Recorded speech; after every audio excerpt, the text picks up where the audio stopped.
That's right, Bleck and Abdalla live from Chicago. Is there a team in the NFL where the hype here in the offseason's gotten completely out of control? I think when you ask that question, Abdalla, there, like each and every year as we talk football, like it almost always is the Dallas Cowboys. Oh, yeah. The Dallas Cowboys are always the team running away with the hype in the offseason, right? So that's one. That's not who we're talking about right now. Although you and I both like Dallas, and we think they're going to be really good this season. Mm-hmm. The other team that I think some people could point to here in this offseason and say, who's the team with runaway hype for this season?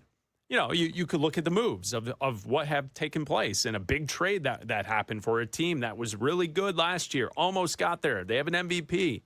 And then they add Myles Garrett. Is the hype out of control for the Los Angeles Rams? Yeah. Rams football, Rams house. Mm-hmm. Too much hype. That's not who we're talking about here. It's not who we're talking about at all. I think the hype around the Rams and the Cowboys, it's worthy. I would say when we ask the question, is the hype train out of control with one team specifically, I'm talking about the Chicago Bears. It does feel in the last couple of weeks that everybody is talking about the Chicago Bears.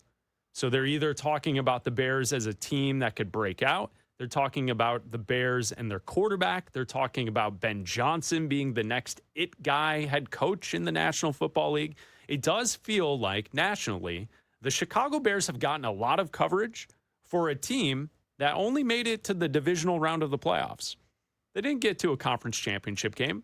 And really, they didn't add much this offseason.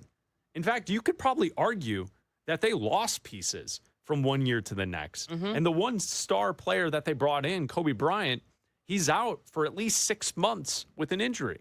So Chicago, is the hype train around the Chicago Bears out of control just 13 days before the season starts? No.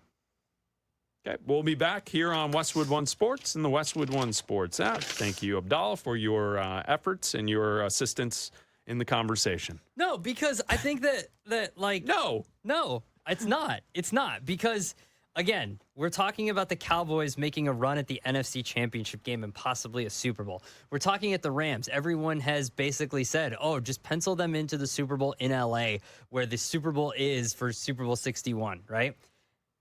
Ben Johnson said it himself. They're the number one regression candidate. It's them and the Broncos because of how many times they've had to come from behind and win games. Everyone knows that their defense is going to be bad this year. I haven't found a single NFL analyst, NFL expert that's like, yeah, the Bears are going to the NFC Championship this game. The Bears are not only winning the division, Caleb Williams is winning MVP, and the Bears are going to represent the NFC in the Super Bowl. No one is saying that.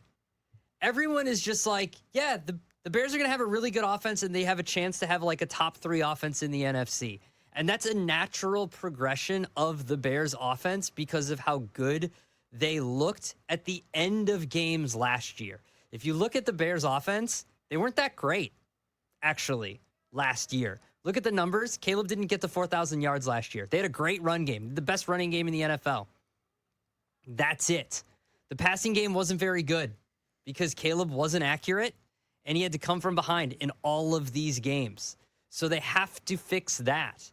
They have to be better in the entirety of games. And I think that people are just banking on the fact that Ben Johnson is going to be the next guy.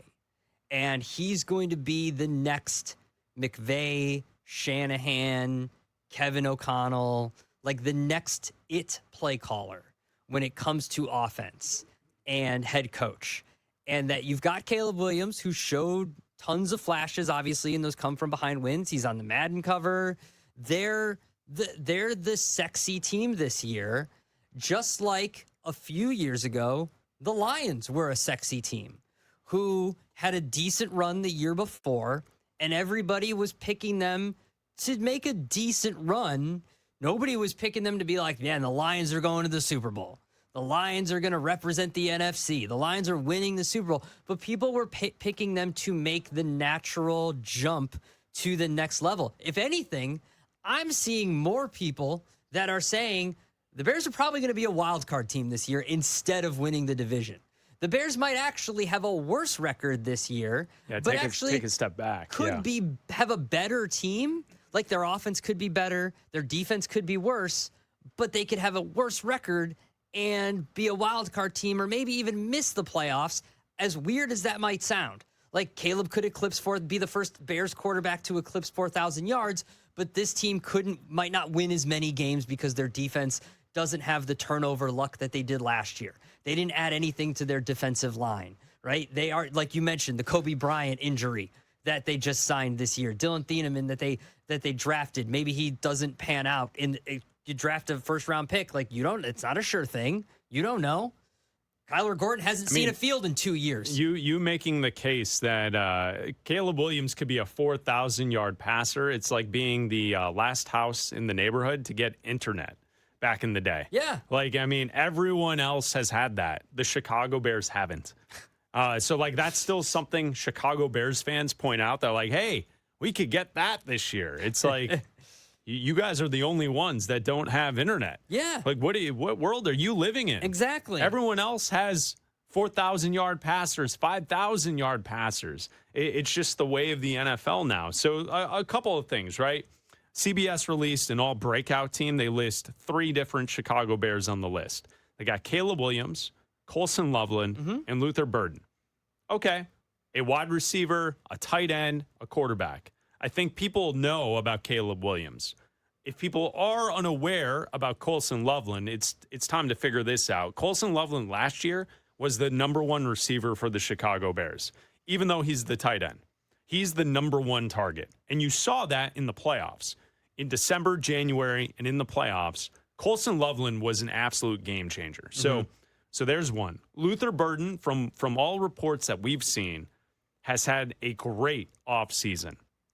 And he is expected to be the guy who will eventually become the number 1 receiver over Rome Odunze here in Chicago. So I don't think it's giving too much love for CBS to say that there's 3 breakout stars with the Chicago Bears, because from what we've heard here in Chicago is that Colson Loveland has a chance to be one of the best tight ends in football.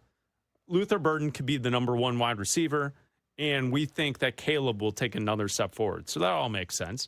But we've had others around the NFL kind of throw some shade at the Bears here in the offseason. Do you remember back when Liam Cohen mentioned the Bears in talking about motivating his Jacksonville Jaguar team? Take a listen to this.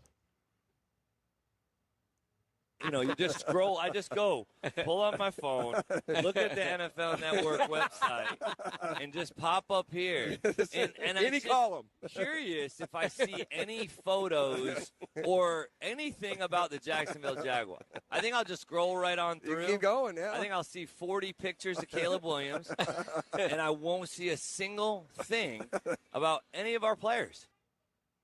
So that's Liam Cohen taking a shot. Caleb Williams. NFL.com, you'll see 40 pictures of Caleb. I know today when I went to ESPN.com, I saw story about the Bears, story about Caleb Williams. Someone wanted Dan Orlovsky's thoughts on Caleb Williams, so there's a video of that. There's all kinds of Caleb Williams and Bears conversation on ESPN.com today. Yeah. There's nothing going on Bears related today. It's just here's some Bears content for America. Okay, so that's Liam Cohen. And then remember also here in this offseason, Kyle Brandt had a chance to talk to new Buffalo Bills wide receiver DJ Moore, who was here in Chicago. And if you listen to the way he gives the answer about Caleb, his former quarterback, and other former quarterbacks he played with, was DJ Moore giving some shade towards Caleb? Take a listen to this. Caleb Williams. He's getting there. What do you mean, though? I know what you're saying, but from your perspective, what do you mean? He's still growing. He's an automatic superstar now, Madden cover, and he's on the ups. Can that be tough, for a young player, especially quarterback? You make a couple crazy plays. He makes the play against the Rams to commit, almost outrageous play of the year. Madden cover, superstar, Mr. Offseason. That can be hard, right? I don't know if it's hard for him. I ain't never had to experience that, but kudos to him. So that was DJ Moore. He gave nicer comments to the other quarterbacks when he was asked by Kyle Brandt. Is that a dig at someone to say that they're an automatic superstar? Do you see what I'm saying? I kind of feel as if, in music, it's a diss to call someone an industry plant, Yes. right? I think the new industry plant would be Stella Lefty. Have you seen that? Have you seen I the know. conversation about Stella Lefty that's out there? Can't get away from the Groupon superstar. Yeah. So her father is a billionaire. Yeah. He was the co-founder of Groupon, and so she's not a nepo baby. She just comes from money, right? And her music's everywhere now.